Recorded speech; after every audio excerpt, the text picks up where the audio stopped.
Losing time, I'm fading fast. I just wanna make it last. Try to let go of the past. I close my eyes, embrace the blast. Sleepless nights and headaches stack. Restlessness to hell and back. What's my purpose? What do I grab? A slippery surface, a heart attack. And sometimes you just gotta believe there's something that'll give you relief. There's something that'll have what you need, what you need. We're broken, it's tragic, we're not all elastic, but maybe there's magic. Believe you could have it, and I know of sadness, the anxious and panic, the infinite vastness of all that is blackness.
Losing time, I'm fading fast. I just wanna make it last. Try to let go of the past. I close my eyes, embrace the blast. Sleepless nights and headaches stack. Restlessness to hell and back. What's my purpose? What do I grab? A slippery surface, a heart attack.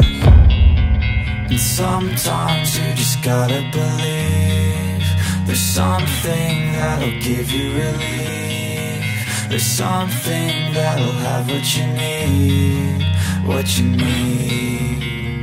We're broken, it's tragic, we're not all elastic, but maybe there's magic. Believe you could have it, and I know of sadness, the anxious and panic, the infinite vastness of all that is blackness.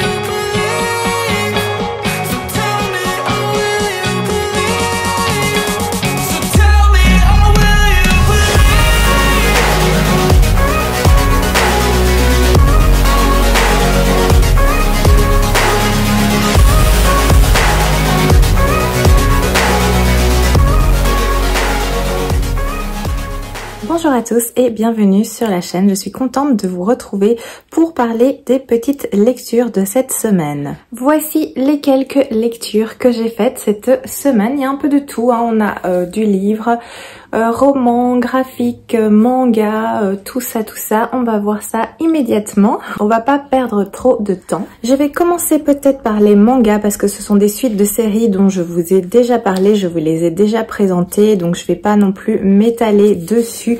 J'ai lu le 4e tome des Carnets de l'apothicaire et j'ai lu le 5e tome de Reine d'Égypte, qui sont deux séries de mangas que j'adore vraiment toutes les deux. Je vous les ai déjà présentées plusieurs fois, j'aime toujours autant l'histoire. Avec ici les Carnets de l'apothicaire, on va toujours un peu plus loin dans les intrigues de cour, les dangers qui rôdent également, les jalousies, etc. Un petit peu comment fonctionne le palais impérial, c'est toujours très agréable. J'aime toujours autant suivre le personnage principal de Mao Mao. Et je poursuivrai parce que j'ai le 4 dans ma palle, donc je peux un petit peu continuer ce manga. Pareil pour Reine d'Égypte, c'est le tome 5, mais j'ai encore le 6 et le 7 me semble-t-il. On m'a dit qu'il y avait jusqu'au tome 9 maintenant, donc la suite est sortie. Je les lis vraiment très lentement parce que j'ai pas envie de plus en avoir. Donc ici je les ai fait durer, je suis au 5e tome, je vais sans doute pas lire le 6e tome tout de suite justement pour en avoir toujours. La bonne nouvelle c'est que il y en a d'autres qui sont sortis, donc je vais aller me procurer le tome 8 et le tome 9 pour en avoir toujours davantage, mais c'est une série que j'adore. Ça parle évidemment de l'Égypte, ça parle du destin de la reine Hatshepsut et de tout ce qu'elle a fait au cours de sa vie, étant donné que c'est la seule femme qui est devenue pharaon. Au niveau des dessins, c'est vraiment très très beau. Moi j'aime vraiment beaucoup aussi bien le style de dessin que l'histoire. Donc ça, c'est pour les petits mangas. Alors, j'ai lu au niveau roman celui-ci qui est Petit meurtre en héritage. Donc, ce sont les mystères de Honeychurch de Hannah Dennison aux éditions City. C'est un petit livre style cozy mystery que j'avais envie de découvrir. Ça faisait un moment qu'il était dans ma palle et maintenant c'est chose faite. Alors, dans cette histoire, on va suivre le personnage de Kat Stanford qui va prendre la route pour rejoindre sa mère qui, elle vient de l'apprendre, vient de déménager. Elle a déménagé donc sans l'en avertir et elle est partie à Honeychurch dans une ancienne bâtisse. Donc en fait c'est tout un domaine qui appartient à une famille aristocratique qui se trouve un petit peu sans le sou. En tout cas c'est assez compliqué au niveau financier.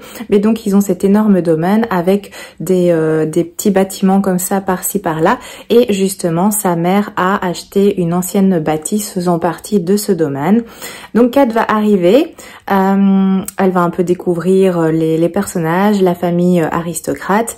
Elle va découvrir la nouvelle habitation de sa mère qui est une très ancienne bâtisse où il y a beaucoup de travaux à faire. On peut dire que c'est une ruine. Donc Kat, elle est un petit peu perplexe et elle va rester avec sa maman pour l'aider. Donc Kat va rester sur place, elle décide de rester quelques jours pour aider sa mère à s'installer dans cette bâtisse, à faire quelques travaux. En plus il y a certaines tensions avec un personnage qui travaille pour cette famille, donc qui travaille dans le domaine. Donc elle estime que voilà, elle doit un petit peu rester pour secourir sa mère. Et à peine arrivée, il y a un fait préoccupant qui va avoir lieu parce que la nurse qui travaillait pour cette famille va disparaître sans laisser de traces. Ça c'est pour l'histoire. Il y a beaucoup plus d'informations sur la 4e de couverture. Moi je ne l'ai pas lu en démarrant ma lecture, c'est après quand j'ai un petit peu regardé. Il y a vraiment beaucoup d'informations qui sont données. Moi je vous donne seulement celle-ci parce que sinon vous avez vraiment trop d'éléments je trouve. Après si vous avez envie de le lire et que vous avez envie de découvrir directement les infos, vous pouvez toujours regarder la 4e de couverture. Mais ça c'est au niveau du cadre. C'était une lecture assez agréable, j'ai beaucoup ri. Il y a beaucoup d'humour dans cette lecture parce que la relation entre Kat et sa mère elle est assez particulière, elles s'entendent pas super bien, donc parfois elles s'envoient des phrases qui sont extrêmement drôles. L'histoire prend son temps pour démarrer parce que cette disparition, donc qui est le premier élément qui va déclencher toute l'histoire, elle arrive qu'après les 100 premières pages. Donc ici on a un livre qui fait 375 pages, il faut quand même attendre les 100 premières pages pour que cette disparition arrive. C'est quand même assez long, mais on s'embête pas parce que c'est très bien écrit, c'est fluide, on suit le personnage de Kat, on en apprend un peu plus sur sa vie, sur sa famille, sur sa mère, tout ça. Donc j'ai pas vu le temps passer, ça m'a pas semblé long, mais voilà, il faut savoir que c'est pas un truc où dès les premières pages ça va démarrer l'intrigue, l'enquête et tout ça. Pas du tout. J'ai beaucoup aimé, comme je vous l'ai dit, le personnage de Kat et de sa maman. La relation qu'elles ont toutes les deux, c'était inhabituel et assez rigolo. Il faut dire qu'au début, j'étais un petit peu perdue aussi parce qu'il y a énormément de personnages. Une fois que Kat arrive vraiment dans le domaine, on va rencontrer beaucoup de personnages, ceux qui font partie de la famille aristocratique, ceux qui travaillent pour eux, les gens aux alentours dans le village. Ils ont des liens les uns entre les autres. Il y a des éléments du passé. À un moment, j'ai quand même été un peu perdue à plus savoir qui était quel personnage, quel était le lien avec son passé, qui a un rapport avec le présent. C'était un peu compliqué à suivre, mais j'ai continué ma lecture et au final j'ai bien pu remettre tout ça au clair. Donc ça s'est bien passé, mais il faut savoir que moi au début j'ai trouvé ça un petit peu flou. Il y avait trop d'informations peut-être. Directement comme ça au niveau des personnages et de toutes leurs intrigues. C'est une histoire qui a un lien évidemment avec le passé et toute l'enquête va découler. Et évidemment, on va comprendre au fur et à mesure tous les petits secrets, toutes les petites intrigues qu'il y a eu avec cette famille, avec la mère de Kat aussi. On va apprendre un de ces secrets qui est assez original, je dois bien l'avouer. Donc c'était assez chouette. J'ai passé un bon moment de lecture. Après, c'est pas non plus un livre que j'ai adoré. C'est pas un style de cosy mystery qui va devenir vraiment une de mes séries préférées, je pense pas. Après on sait pas, mais en tout cas si j'en trouve d'autres, je les lirai sans doute, mais c'est pas celui-là qui passera en priorité par rapport à des séries que j'aime vraiment beaucoup plus, comme Son espionne royale par exemple, ou alors Les enquêtes d'Anna Swenson, des choses comme ça. Mais c'était un agréable moment de lecture qui s'est lu bien, qui est fluide, l'écriture est agréable et j'ai beaucoup apprécié tout l'humour en fait qu'il y avait dans ce livre. Un autre roman, mais une autre ambiance, avec Les poupées de Alexis Lepsker. On est aux éditions Pocket. C'est un auteur que j'avais vraiment envie de découvrir. J'avais encore jamais lu et celui-ci, je l'ai trouvé en poche. J'attendais aussi qu'il sorte en poche, faut bien l'avouer. Donc je l'ai acheté et je l'ai lu directement et je suis très contente parce que j'ai beaucoup apprécié cette lecture. Donc ici, on est en Provence et à la suite d'une banale arrestation, il y a un policier qui va découvrir un peu plus loin dans la zone du lieu d'arrestation une église abandonnée dont la porte est scellée par un cadenas, mais ce cadenas il est tout neuf alors que la bâtisse elle est vraiment délabrée. Donc il trouve ça louche et il va jeter un œil, donc guidé par son instinct il va un petit peu plus se rapprocher, il va essayer de voir ce qu'il y a à l'intérieur de cette bâtisse et ce qui le perturbe aussi c'est l'odeur qui s'en dégage, c'est une odeur très reconnaissable, donc il va décider d'appeler des renforts et on va ouvrir cette bâtisse et à l'intérieur eh bien on va découvrir 6 cadavres. On a le commissaire Venturi qui va être appelé pour s'occuper de cette enquête. Il a des petits problèmes d'affaires internes. Il va arriver, on le surnomme le cow-boy. Donc c'est un personnage assez haut en couleur et on va lui confier cette affaire qui a un caractère assez spécial parce que les personnes, les 6 cadavres retrouvés sont mis en scène d'une façon assez étrange et ont eu un traitement assez inhabituel. Je vous dis pas quoi, mais au vu de la situation, le commissaire Venturi va décider de faire appel à une jeune psychologue qui s'appelle Olivia Montalver pour l'accompagner et l'aider dans cette enquête qui, de toute évidence, est assez étrange et de toute évidence il y a un aspect psychologique qui est très important dans ces meurtres, dans ces crimes. Donc ça c'est l'histoire et c'était vraiment excellent. Je l'ai dévoré, ça se lit super vite. Il y a un rythme du début à la fin parce que là ça commence tout de suite évidemment, hein. On est directement dès les premières pages, on suit cette équipe de policiers qui fait son arrestation toute banale, tombe sur cette église, on découvre les 6 corps et bam, ça démarre immédiatement. Donc il y a un suspense, il y a un rythme qui commence dès le début et qui dure jusqu'aux dernières pages. C'est un livre de poche qui fait 400 pages je crois, oui 420 pages environ, mais Ça se lit à un rythme incroyable. En tout cas, moi, je l'ai vraiment lu très très vite. C'est très addictif, c'est très bien fait. J'ai beaucoup aimé cette première lecture de cet auteur. Donc, je suis assez contente et j'ai envie de découvrir d'autres livres de lui également. Si vous aimez tout ce qui est thriller, enquête policière, je vous le recommande grandement. J'ai vraiment adoré tout l'aspect psychologique lié au crime. C'était très surprenant.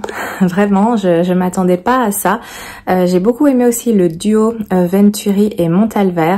Venturi, c'est un peu le vieux de la vieille, très bourru, très fonceur, qui est craint un peu par tout le monde. Et elle, c'est la jeune psychologue qui finalement a un caractère assez fort également. Donc ils se sont envoyés des petites piques comme ça, assez drôles par moment. J'ai vraiment adoré leur duo. À la fin, j'ai cru quelque chose auquel je m'y attendais pas, auquel je m'attendais vraiment pas.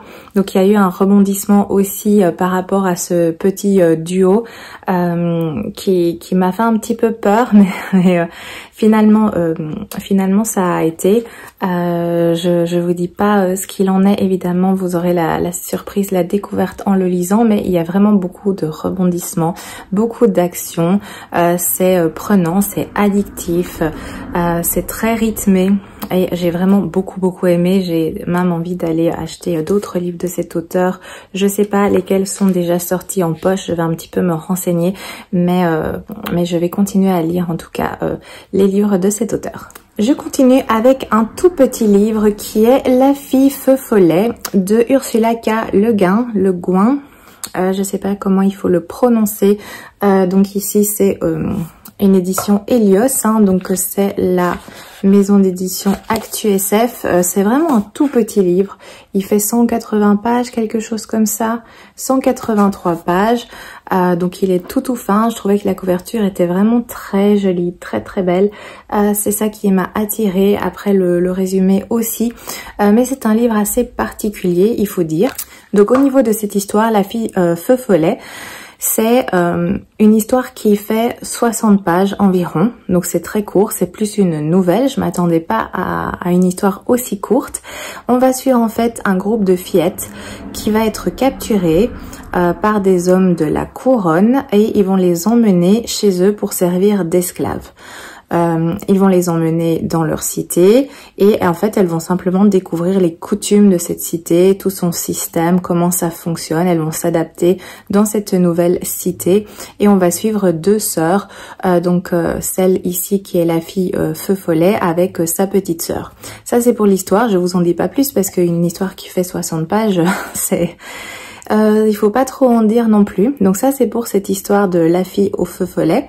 C'était assez particulier, c'était très court, donc voilà, c'était vite lu. J'ai bien aimé cette histoire, mais j'ai pas énormément de choses à en dire étant donné que c'était vraiment extrêmement court. La suite du livre, c'est il y a un peu de tout, donc par rapport à l'autrice, ça c'était assez intéressant. Donc par exemple, on a des poèmes de cette autrice. On va également retrouver un interview qui a été fait avec cette dame. Une interview très intéressante d'ailleurs. Il y a également un petit texte qu'elle a écrit concernant la lecture et le rapport à la lecture, l'édition, tout ceci. Il y a des réflexions en fait et il y a toute une partie qui retrace aussi sa vie. Donc c'est pas un roman habituel, je m'attendais pas à ça. Moi je pensais que ce serait une petite histoire sur La fille feu follet, mais je savais pas que les 3/4 du livre seraient plus consacrés à l'autrice elle-même, ce qui était assez intéressant ma foi. Ça m'a donné envie de découvrir d'autres écrits de cette autrice, donc c'est quand même un point positif. En plus d'après ce que j'ai compris, c'est une autrice qui est considérée comme une des plus grandes autrices de science-fiction. Du coup, je suis un petit peu curieuse. Je sais pas si vous connaissez, si vous avez déjà lu des livres de cette femme. Donc ici, voilà, j'ai pas énormément de choses à vous dire à ce sujet, à vous dire de plus. C'était assez intéressant, ça m'a donné envie d'en découvrir plus. Après, l'histoire en elle-même, elle fait 60 pages, donc j'ai pas énormément de choses à vous dire. Après, si vous connaissez cette autrice, si vous l'avez déjà lue, n'hésitez pas à me donner des recommandations, hein, d'autres titres qui pourraient peut-être un petit peu plus me faire découvrir les écrits de cette femme, parce que voilà, ça m'intéresserait de connaître un petit peu plus et de savoir un petit peu, d'avoir un petit peu des recommandations à ce sujet. Alors, je vais passer maintenant au BD que j'ai pu lire. Il y a premièrement celui-ci qui est Brindilles. C'est fait par Frédéric Bremo et Federico Bertolucci aux éditions Vent d'Ouest. C'est la BD que j'avais achetée à la foire du livre. Je l'ai lu assez vite, hein, comme vous pouvez le constater. C'est de très beaux dessins. Je vous montre quelques planches. On a des choses comme ça. Voici ici une autre. Donc c'est vraiment très très joli, il y a un très beau travail. Dans cette histoire, on va faire la connaissance de Brindilles, hein, qui est une jolie petite créature qui a en fait perdu la mémoire. Tout ce qu'elle se rappelle, c'est d'un grand incendie qui détruit la forêt. Elle va faire la rencontre des habitants d'un petit village au fond d'une forêt qui vont la recueillir. Mais le danger rôde parce que sa présence apparemment attire des créatures qui s'appellent les chasseurs d'ombre. Donc elle est un danger pour ses habitants. Ça c'est pour l'histoire. On va suivre donc Brindilles qui a apparemment un destin très important, une destinée capitale, mais elle ne s'en souvient pas. Et il y a toute une quête autour de retrouver sa mémoire et d'échapper aussi à cette troupe de chasseurs d'ombre. J'ai beaucoup aimé. J'ai beaucoup aimé ce premier tome qui est assez introductif, ma foi, hein. On a quelques éléments, on sent qu'il y a un danger qui rôde, que ce personnage, elle est toute mignonne mais qu'elle est recherchée activement, du coup c'est un danger pour les autres. Les chasseurs d'ombre sont vraiment à ses trousses. Elle va être aidée par un personnage de la forêt. Elle doit vraiment absolument retrouver sa mémoire. Donc il y a plein de choses qui sont très prometteuses, moi qui m'ont beaucoup plu, et j'ai hâte de découvrir du coup la suite, parce qu'évidemment ça se termine et on n'a pas toutes les réponses, hein, c'est un premier tome, donc j'ai vraiment hâte de découvrir la suite. J'ai adoré les illustrations, les images sont vraiment incroyables. Ici c'est une histoire assez surnaturelle, vu qu'on a des créatures telles que des fées, des lutins, des sorcières, les chasseurs d'ombre en question, donc c'est un univers fantastique, très bien fait, très intéressant. La BD évidemment est très axée sur la nature, vu qu'on se retrouve en forêt avec des créatures qui vivent dans la forêt, et c'était vraiment très agréable. J'ai beaucoup aimé et j'attends la suite. Alors une autre BD que j'ai lue, c'est celui-ci, Scurry, le premier tome. C'est La colonie condamnée, c'est fait par Mac Smith et on est ici aux éditions Delcourt. C'est une petite BD que j'avais depuis un petit moment et je la gardais sous le coude, et là je l'ai lu. Déjà c'est magnifique aussi au niveau des dessins, regardez, c'est également magnifique. Évidemment on a des souris, hein, ça parle de souris, de chats, et c'est absolument magnifique, je trouve. Ça c'est pour les petites planches que je peux vous montrer. Ici, ce qui est mis à l'arrière, c'est assez sympa, je vais vous le lire. Amateur de gentilles souris, fan de Bernard et Bianca ou des Aristochats, cette trilogie n'est pas pour vous. Scurry, ce sont des souris, des chats et des animaux aux comportements souvent proches de ceux des humains dans un univers post-apocalyptique. Ça, c'est ce qui est noté à l'arrière et c'est assez judicieux. Donc, ça parle de petites souris, mais effectivement, rien à voir avec l'univers Disney. Mais j'ai beaucoup aimé aussi. On va suivre des souris, comme indiqué, qui luttent pour survivre dans un monde où les humains sont partis.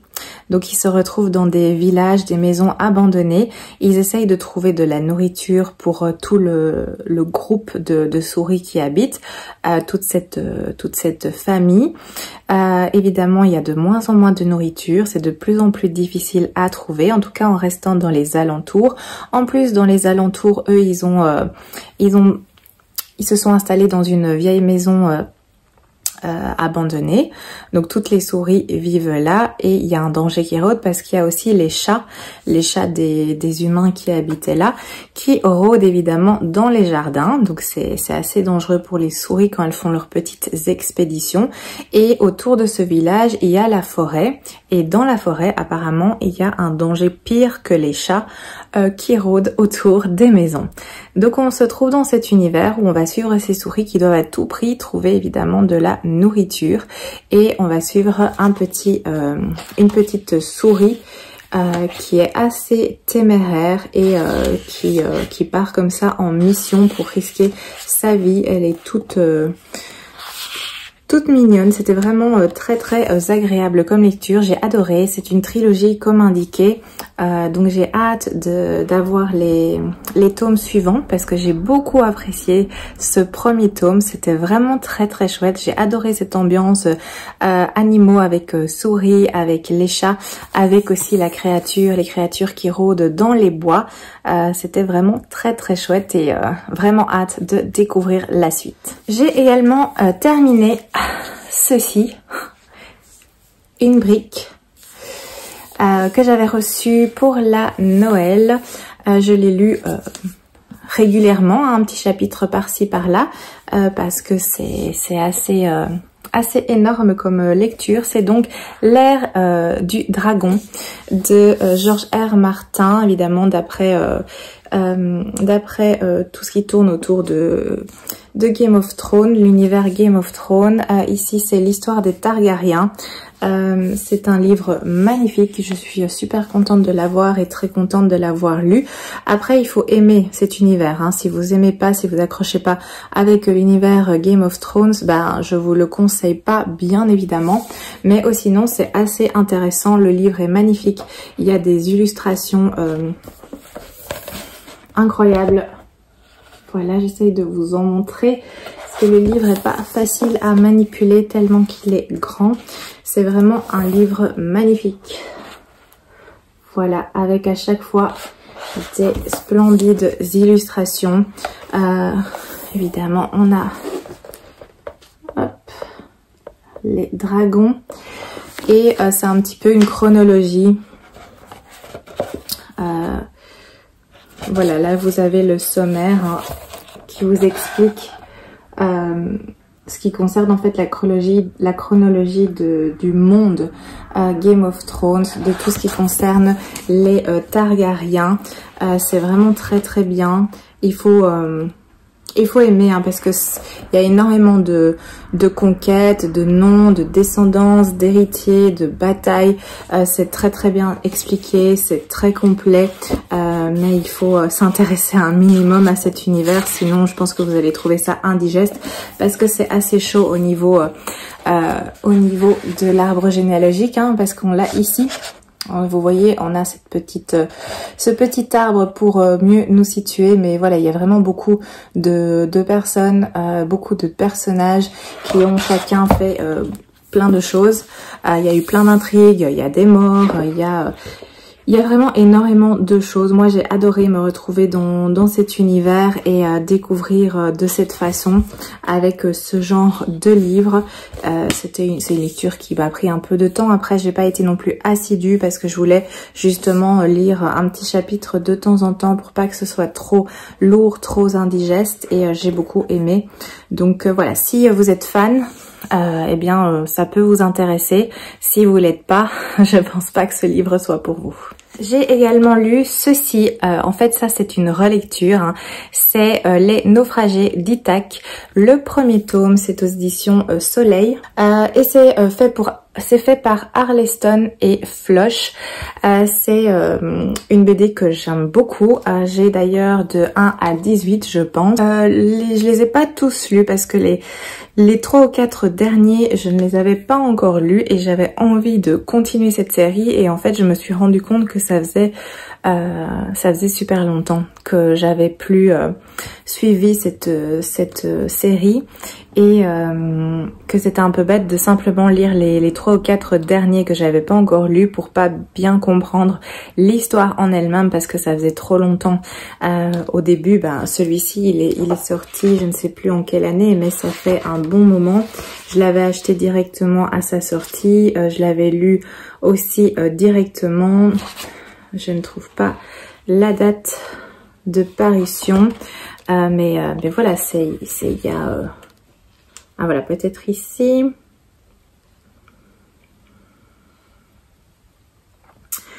En 2005. Donc ça date.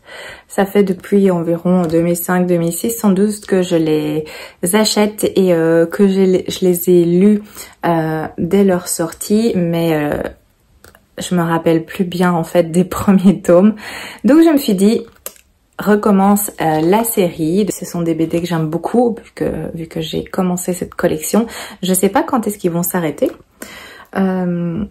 Mais en tout cas, c'est une histoire que j'aime beaucoup. Donc, je me suis décidée à relire en commençant évidemment par le premier tome. Donc, cette histoire, si vous connaissez pas, on va commencer l'histoire avec des personnages qui sont dans un luxueux vaisseau. Un genre de vaisseau pour touristes, voyage exotique à travers l'espace, et ce vaisseau va s'écraser, on ne sait pas pourquoi, sur une planète nommée Ithaq. Évidemment, ce qui est curieux, c'est que cette planète n'est répertoriée nulle part. Donc c'est une planète mystérieuse et inconnue. Et parmi les survivants, on va suivre, il y a 3 personnages qu'on va suivre. Donc il y a ici Granit, qui est un lieutenant qui travaillait justement sur le vaisseau. On a également Navart, qui est un jeune technicien qui travaille également sur ce vaisseau. Et on a aussi une passagère qui est assez désagréable, il faut le dire, et ce petit trio va rester ensemble et va se lancer à la découverte de cette planète. Ils vont aussi être recherchés, traqués, et ils vont un petit peu découvrir tout ça. Donc moi j'aime beaucoup, j'ai relu ce premier tome, ça a été vraiment une très très chouette relecture. Les dessins, c'est comme ceci.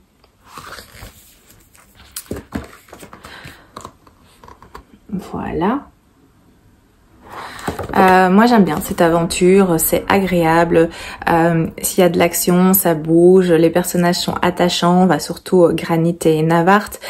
L'autre passagère, comme je vous l'ai dit, elle est extrêmement désagréable, donc c'est un peu différent, mais il se passe énormément de choses et j'aime beaucoup cette série de BD, donc je suis très contente de la recommencer, et cette fois je vais essayer d'être plus assidue et je vais lire vraiment beaucoup plus régulièrement pour arriver jusqu'au dernier tome que j'ai pour être à jour dans cette saga. On approche de la fin, j'ai également lu Les Immortels. Le premier tome, c'était une de mes lectures en cours, je pense, c'est aux éditions de Saxus, et c'est écrit par Namina Forna. Et j'ai beaucoup aimé cette lecture qui est vraiment très surprenante, très originale. Donc ici, on va suivre en fait Deka, qui est une jeune fille de 16 ans. Elle vit dans un royaume où les femmes, elles n'ont pas une super situation et leur destin est déterminé à l'adolescence en fonction de la couleur de leur sang. Donc il y a un rituel de pureté qui va avoir lieu, et c'est à ce moment-là qu'on va tester leur sang. Si le sang est rouge, eh bien tout va bien, elles seront intégrées dans la société. Malheureusement, si il est doré, eh bien elles seront considérées comme impures et considérées comme des démons. Donc évidemment, les jeunes filles sont très stressées à l'approche de ce rituel. Il y a une pression énorme qui sont mises sur leurs épaules, et le jour de ce rituel, eh bien Deka va arriver, et malheureusement, eh bien son sang ne sera pas rouge. Elle va donc être mise à mort, c'est super sympa.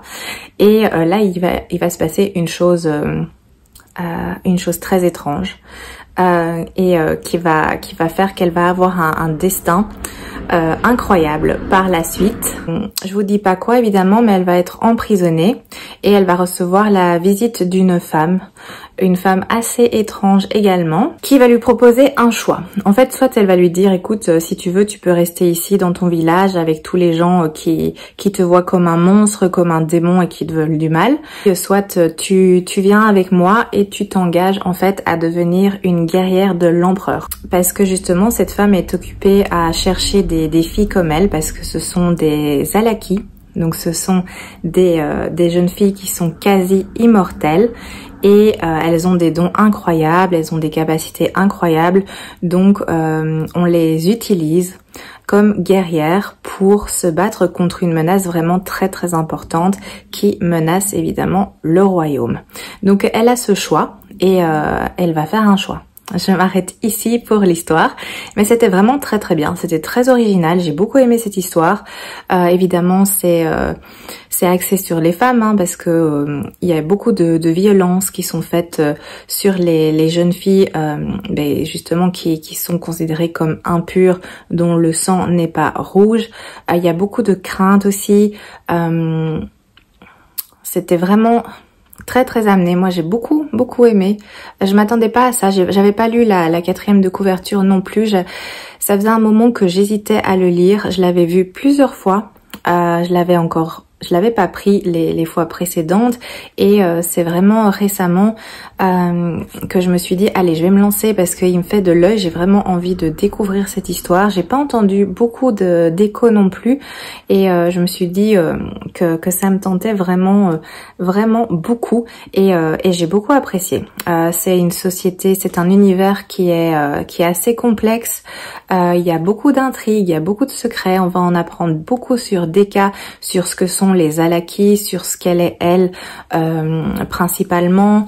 Elle va se faire des amis aussi, elle va découvrir ce qui est vraiment l'amitié. Il y a une petite romance qui va venir, mais c'est bien fait parce que c'est très très lent. Ça prend son temps, c'est bien amené et la romance ne prend pas le pas non plus sur l'histoire, sur les enjeux aussi qu'il y a autour de ce récit. Donc c'était vraiment très très bien. Le second tome va bientôt sortir. Je sais plus si c'est encore au mois d'avril ou si c'est au mois de mai, mais en tout cas c'est très prochainement. Donc je poursuivrai et je vous le conseille parce qu'il est vraiment très très bien. Dernière lecture, mais pas des moindres. C'est celui-ci, La vie invisible d'Adi Larue de V.I. Schwab aux éditions Lumen. Moi, j'ai la grande chance d'avoir cette toute belle édition collector. C'est un livre qui fait 700 pages, mais franchement, ça se dévore. En tout cas, je l'ai lu super vite. Déjà, c'est la plume de V.I. Schwab. Si vous connaissez un petit peu, vous savez qu'elle peut faire des pavés incroyables, mais qu'on est emporté dans l'histoire et que ça se lit finalement très très vite. Donc ici, c'est le cas. Peut-être que vous en avez entendu parler parce que ce livre est passé partout. Mais on va suivre donc Adi qui est une jeune fille qui vit en France dans les années 1600-1700 et elle vit avec sa mère, avec son père. Elle aime bien... elle est pas comme les filles de son village, on va dire. Elle a d'autres espoirs, elle a d'autres ambitions. Et malheureusement, quand elle atteint l'âge adéquat, on lui apprend qu'on va la marier. Elle en a pas envie, elle a pas envie de se marier, elle a envie de vivre sa vie, de découvrir des choses, de voyager. Évidemment, ce n'est pas à l'ordre du jour parce que c'est pas comme ça que ça fonctionne à cette époque. Donc en gros, on va lui dire qu'elle a pas le choix, on lui a organisé son mariage et elle va se marier. Et le jour du mariage, elle s'encourt, elle s'enfuit et elle va prier tous les dieux possibles et imaginables et demander que un d'eux l'aide, la secours. Et malheureusement, le dieu qui va répondre, la divinité qui va répondre, c'est pas une personne gentille, c'est un dieu de la nuit, ceux qu'il faut surtout pas solliciter. Mais elle est tellement désespérée que elle va conclure un pacte avec lui. Donc il va lui accorder une vie incroyablement longue. Et en contrepartie, les gens qu'elle va rencontrer ne se rappelleront jamais d'elle. Donc elle va discuter, elle peut rencontrer des gens, discuter avec ces personnes, mais dès qu'ils tourneront le dos, qu'ils quitteront la pièce, dès qu'ils la reverront, ils n'auront aucun souvenir d'elle. Évidemment, elle savait pas trop dans quoi elle se lançait, mais elle a accepté ce pacte d'avoir sa liberté et d'avoir le temps de vivre sa vie. Et on va la suivre à travers les années, parce que ça commence en 1700 quelque chose, début 1700, et on va aussi la retrouver dans les années 2000-2014. On va passer aussi du présent au passé pour apprendre justement tout ce qu'elle a vécu, toute sa vie. Et dans les années 2000-2014, 2013-2014, il va se passer quelque chose auquel elle ne s'attendait pas, parce que ça fait des centaines d'années qu'elle parcourt le monde, que personne ne se rappelle d'elle. Elle a rencontré plein de gens, mais à chaque fois qu'il la quittait des yeux, qu'il sortait le lendemain matin par exemple, il suffit qu'il tourne le dos, dès qu'il la revoyait, il ne s'en rappelait pas. Et ici, quelqu'un va se rappeler d'elle. Donc tout son monde est chamboulé. Et ça c'est au niveau de l'histoire. Je m'arrête ici pour pas trop vous dire non plus, mais c'était génial. C'est un coup de cœur. J'ai adoré cette lecture. C'était tellement prenant. C'était magnifiquement écrit. J'ai adoré suivre la vie d'Adi. C'était excellent. Il y a une romance aussi dedans qui est vraiment très belle. Moi, je suis pas spécialement romance, sauf quand c'est, pas spécialement romance. J'aime bien quand il y a de la romance dans certains livres, par exemple dans tout ce qui est histoire historique, par exemple, des choses comme ça. Mais je lis pas de livres de romance actuelle, contemporaine par exemple, mais ici il y a une romance qui arrive et j'ai vraiment adoré, j'ai vraiment été touchée, très sensible à la vie de Adi Larue, à son histoire. Ce personnage, il est incroyable, elle est touchante, elle est très forte aussi. Il y a une surprise, moi je m'attendais pas à ça, mais on découvre quelque chose aussi dans cette histoire. C'était vraiment très bien fait, c'est magnifique. Je vous conseille. C'est une histoire qui change aussi de ce que fait V.I. Schwab d'habitude, parce que moi, il y a les Cassidy Blake. Dernièrement, j'ai lu tout ce qui concerne Monsters of Verity. J'ai également lu Shades of Magic. Et ici, c'est encore quelque chose d'autre, c'est pas le même univers que d'habitude. Après, il y a un aspect évidemment toujours aussi fantasy et surnaturel, étant donné que il y a un pacte avec des divinités, il y a un genre de malédiction aussi sur Adi, mais c'est encore un autre style et je trouve ça vraiment incroyable que cette autrice arrive à changer comme ça de registre, à faire des choses qui sont tellement bien mais qui se ressemblent pas, donc je trouve ça vraiment très très agréable. Donc si vous n'avez pas encore lu La vie invisible d'Adi Larue, franchement ça vaut la peine. Si vous l'avez lu, n'hésitez pas à me dire ce que vous en avez pensé, mais en tout cas moi c'était vraiment un coup de cœur. Alors ça c'était pour mes lectures faites cette semaine. J'en ai commencé quelques-unes, je vous montre ça. J'ai commencé celui-ci qui est La disparition des enfants Greystone aux éditions Le Livre de Poche et c'est écrit par Margaret Peterson Addix. Je suis aux 3/4 on va dire, il me reste ça encore à lire. C'est un livre qui fait un peu moins de 400 pages et je suis à 250, donc je vais le continuer. C'est une lecture jeunesse, ça se voit je pense, avec la notion de monde parallèle. Je vous en dis pas plus, je garde ça pour la semaine prochaine. J'ai également ceci comme lecture qui est La Reine de l'Idaho de Thomas Savage, je ne sais pas comment on le prononce. C'est aux éditions Totem, donc les magnifiques éditions Totem. Je trouve que la couverture elle est absolument splendide, elle fait très printanière, en tout cas moi c'est pour ça que je l'ai pris, c'est pour ça que j'ai eu envie de le lire aussi maintenant. Là je suis plus ou moins à la moitié, c'est sympa. J'aime bien cette lecture, je suis bien dedans, j'ai hâte de découvrir. C'est assez particulier au niveau du style de la mise en page dans cette lecture, mais je vais vous en parler un petit peu plus la semaine prochaine quand je l'aurai fini. Je viens de commencer celui-ci qui est Vilaine des éditions Hachette et Rose évidemment, de Robin Benoît. Il vient de sortir, le livre est magnifique, j'ai pas hésité longtemps avant de craquer et de l'acheter. On voit bien ici, on va parler des sœurs de Cendrillon, hein, Javotte et Anastasie. Je viens juste de commencer, je suis au chapitre 3, donc j'ai lu les 2 premiers chapitres. J'ai pas encore énormément de choses à vous dire, mais c'est un livre qui m'interpelle beaucoup. Je suis vraiment très curieuse de découvrir l'histoire de ces 2 sœurs et voir un petit peu ce qu'il y a à en dire. Donc ça va se lire très vite à mon avis, hein, parce que ce sont des livres en général qui se dévorent, tout ce qui est lecture Disney, revisite de contes, etc. Ici il y a plus ou moins 300 pages je pense. Non, 280. Donc je poursuivrai et je vous dis quoi la semaine prochaine. Et enfin, dernière lecture, mais attention, je me suis lancée dans celle-ci, La Maison des Feuilles, de l'édition ici de Monsieur Toussaint Louverture. Très belles éditions. C'est une brique, hein. Il est même lourd, il pèse vraiment son poids. C'est fait par Mark Z. Danielewski.